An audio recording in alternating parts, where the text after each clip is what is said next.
problem is based on this. So my pressure, that is the pressure on wall from the nail side, what is the pressure exerted? I have to calculate that one only. So pressure on head is nothing but 20 pascal. It is given. Now one thing is more given. Area of wall is nothing but 1 by 10 of head.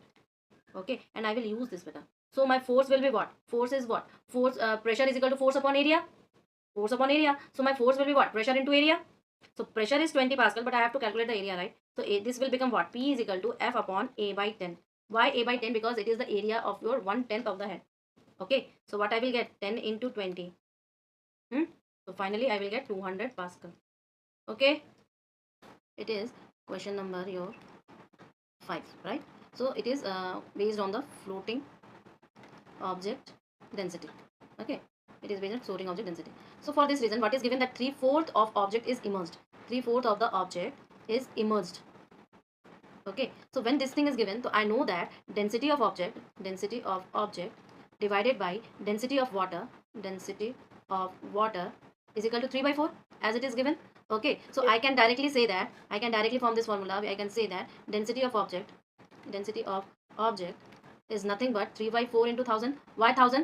Because kg 1000 is 1000 kg per meter cube, because it is the density of water, right? So what I will get? I will get nothing but ये कितने बार में? ये 25, ठीक है?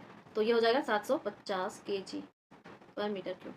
Okay, now 25. See, my input force is my F1. Suppose it is 900 Newton given, right? So diameter, they are given diameter, not the radius. So diameter D1 is nothing but it is 1.8 centimeter. So this implies that my radii will be what? Radii R1 will be how much? By 2, so 0.9 meter. Right, now again the diameter of next thing is given as R2, that is 36 centimeter. So this implies that R2, sorry, it will be T2. R2 will be nothing but 18 centimeter divided by 2. Now everything is given in centimeter, but it doesn't matter to me. Why it doesn't matter to me, beta ji? This is in centimeter only, because I am taking the ratio, and in ratio the units will cancel. So using the area ratio, what I will get? Area ratio is nothing, pi R1 square upon pi R2 square.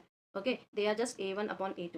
So this one cancel out. So I can say that R1 upon R2 whole square. Right, now this is only area ratio, nothing rocket science is used here. So 18 upon 0.9 square. So I can say that it is 20 square, or I can say that R2 by R1 whole square is this, and it is nothing but 400.